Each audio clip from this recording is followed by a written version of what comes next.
All right, 500 Tanker again. We're going to be showing you how to do front brakes on your car. This customer came in, brakes grinding, no pads left.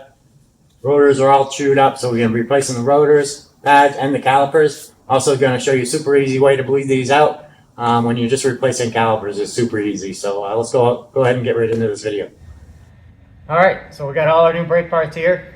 We got 2 new front calipers, left, right. We got our new brake rotors, all new pads. These rotors come with oil on them, so we're gonna want to wash this oil off. Dawn's dish soap's the best way to do that. Just soap and water. You can use brake clean, but why use brake clean when we can save the earth? All right, I gotta go get some tools. All right, so first thing, if you're doing this at home, before you jack your vehicle up, obviously you're gonna want to make sure you put it on jack stands. If you're doing the front brakes, set the rear emergency brake so the car doesn't roll. Obviously very important. But before you even jack it up, you're going to want to break these lug nuts loose by hand. Because if you do it in the air, this wheel is just going to spin. So just break these loose, just about a quarter of a turn, and then you can go ahead and jack the vehicle up. Now we're going to hit the green subscribe button.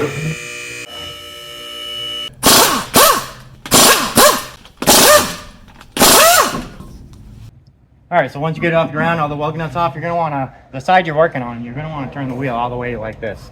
And that's going to give you all this extra space to access these bolts and hardware you need to get at when you're working on this caliper here. You can turn this with the wheel off as well. Sometimes you do have to turn your ignition on because the steering wheel will be locked and won't let you do this. But we're also noticing this axle boot's completely blown. We're not going to be covering that in this video, but I will leave a link above where you can find out more about these axles. All right, so the first thing I like to do on these, and I've been using this trick for years, it saves a ton of time rather than having to use one of these caliper compressors, which I can show you how to use, and a lot of people do it this way, and I suppose it's probably the right way, but I've seen no problems doing it like this, and it saves a lot of time. I'm going to show you. All you need is a pry bar. You're just going to stick it in between your pad and your caliper. You're just going to pull this back. Before you do that, though, you're going to want to open your bleeder because you're not going to want to force all that old brake fluid up into your master cylinders. So we're just going to crack this and just slowly pull back on your brake, on your pry bar. And this is going to completely compress that caliper.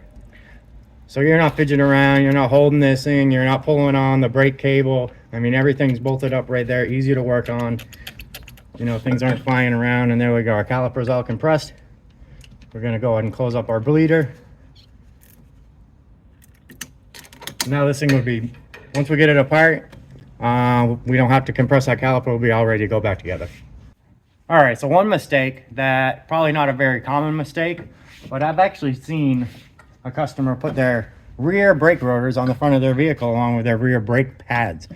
Unbelievable.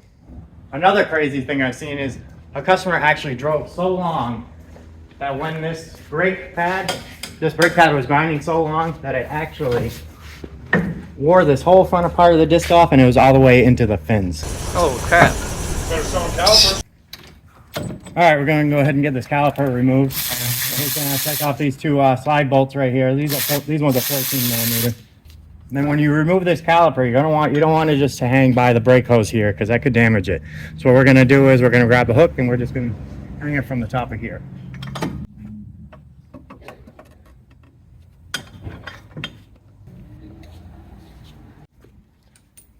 All right, so as you can see, these pads are completely toast. See if I can get them out of here. So you got a metal backing plate here, and that's all that's left of this one, as you can see. But typically, a good rule of thumb is you're gonna want, if you have any less than the thickness of a quarter left on your brake pads, you're definitely gonna want to replace them, and that's usually about 1 millimeter. Right, so we're just going to go ahead and remove these they call them anti-rattle clips. What they do is they hold the brake pads in here solid. So they basically, with this piece that's down here, they hold that in there solid so it's not wobbling around. As you'll see, without this, it's just going to sit in that groove and it's just going to kind of clatter around. So that's going to make a lot of noise. So that's what the purpose of these are for. All right, so we're going to be installing new clips too as well, obviously. All right, so now we're going to go ahead and get our caliper bracket removed. Once we get this bracket removed, we'll be able to move the rotor. get going.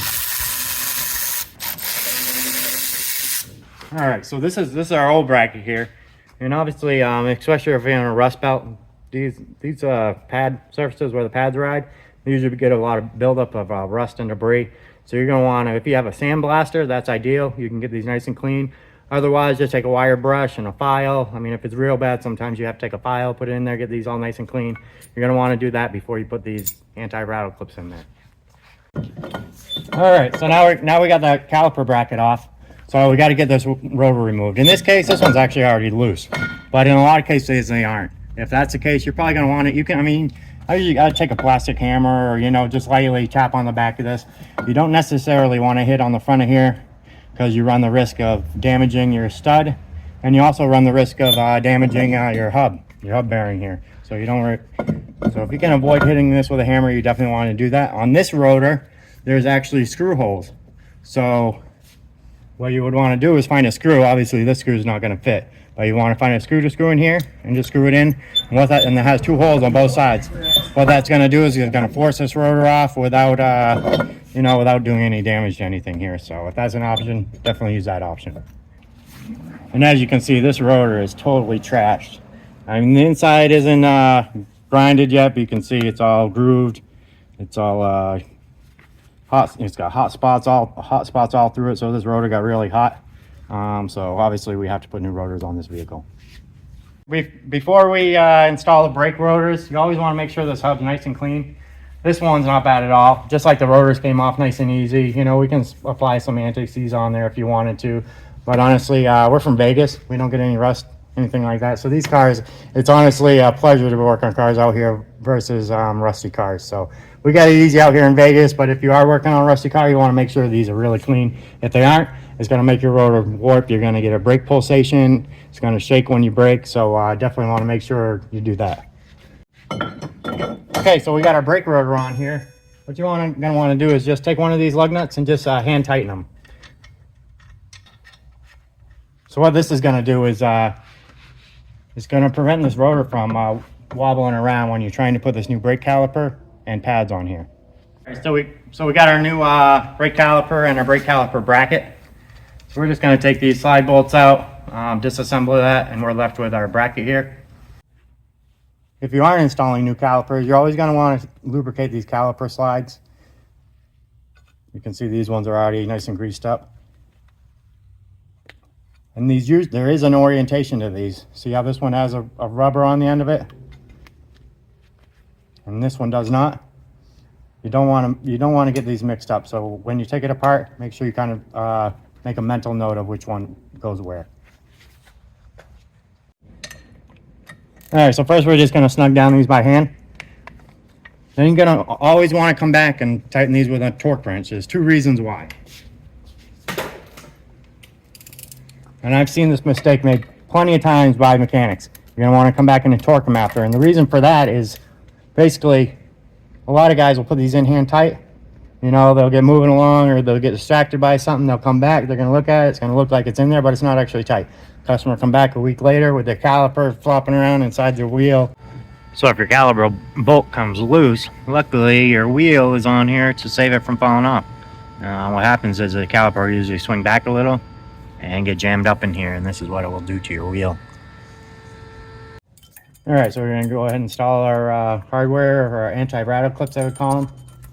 Right, so here's our brake pads. Now these ones are a little different because they don't have the dots on like I showed you in the first. So this one has the, basically this is a wear sensor. When these pads get down to the minimum thickness, it's going to start rubbing on this rotor and it's going to start squealing. If you have one of these wear sensors on one of these pads, it's always going to go on the inside. Then we're just going to slide our brake pad in here. Just like that.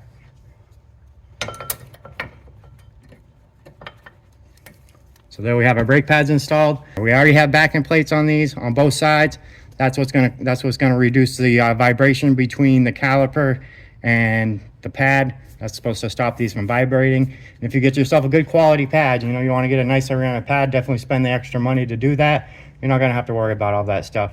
If you are living in the rust belt, maybe you want to put some grease on these slides, underneath the slides more importantly, because that's where the rust builds up. just to make sure these aren't going to get lodged in there from rust and stuff like that. In Vegas, no rust, no problem. All right, so next we're just going to install these anti-rattle clips. These basically just push the brake pads out so they're not riding on the rotors when you're not using your brakes. Then we're just going to slide this caliper over. So like I said, we have a left and a right caliper. You're always going to want to make sure when you're installing these calipers, they're not always labeled. These ones are not labeled left to right, but you have this bleeder screw here. This bleeder has to be on the top. If that bleeder is down here, you have the caliper on the wrong side.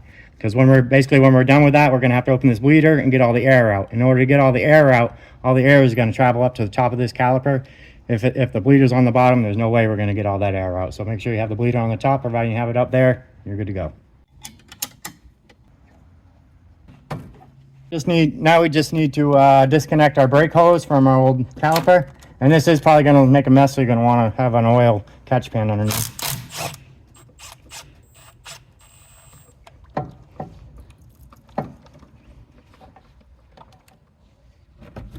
Alright, so we got that off, and normally there's going to be the parts store is going to want these calipers back, so make sure you save them, put them back in the box, make sure they're not leaking. That way make sure you get your money back, you know. This caliper did come with a new I think we got some new seals and gaskets here, so we're going to go ahead and use those. And as you can see, we got brake fluid leaking out of this right now, so you're definitely not going to want to take this off and walk away, because then all your brake fluid is going to drain out. And if that happens, you're going to have a real hard time getting all the air out of the system. And on these, I like to snug them down with a wrench, just kind of like this, and you want to tap on it, because these washers right here, they're copper. They're real soft. So in order to get these sealed properly, that little kind of bumping motion is going to help them seal. And sometimes they'll even go backwards just a tiny bit and then come back down like that. That's usually going to ensure you got a nice good seal here. Then after, what we're going to do is we're just going to open this bleeder screw up. And we're going to go ahead and crack this bleeder. And we're just going to leave that open. We don't have to do anything. Just let the gravity do its work. And that didn't take long at all. So this caliper is already filled up with brake fluid. So now we can go ahead and close this bleeder. So by doing that, usually it takes a lot longer. When you crack that bleeder, usually it takes a couple minutes. Brake fluid will start dripping out. But you want to do that because at the end you're going to have to bleed these manually. And if it starts coming out by itself, then half the work's already done. It usually only takes about 2 steps on the brake pedal and an assistant open this bleeder, and the bleeding job is done. It's really not that much work. So. All right, so now we're going to go ahead and bleed these brakes, and because we let this gravity bleed before we did anything, it should make it relatively easy. I got my assistant in the car right now. Go ahead and pump the brakes up. Just push on the brake pedal a bunch of times, and still it starts getting stiffer. And as he does this, these brake pads are actually going to start coming together. I can actually see them moving here. So we're going to wait till those close all the way. All right, now I'm going to have you just push down on the brake pedal and hold it right to the floor. All right, so he's going to hold it to the floor. While he's holding it to the floor, we're going to go ahead and open this bleeder up. And you can see the air and the brake fluid coming out of there. So where we gravity bled this, we only should have to do this about probably maybe 2-3 times and we're good. All right, go ahead and let it up again. Yeah. Okay, hold it to the floor. There we go. I didn't get any bubbles. So that means it looks like we got all the air out. Let's do it one more time just to make sure all the air is out. Go ahead and pump it up again. All right, hold it.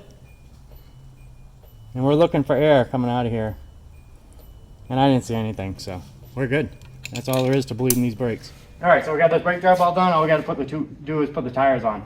Now, where a lot of people go wrong putting these tires on, they try lifting them up like this, and you're bending over, and you're probably hurting your back. What you want to do is actually have the tire facing away from you and pull it up like this. It makes it so much easier, and it's going to save your back. All right, guys, thanks for watching the video. I have a lot more other brake videos on my channel. This one here is really helpful if you're doing rear brakes. It's going to show you how to depress that rear e-brake caliper. They're a lot different than front brakes, so you're going to want to go check that out next. Thanks.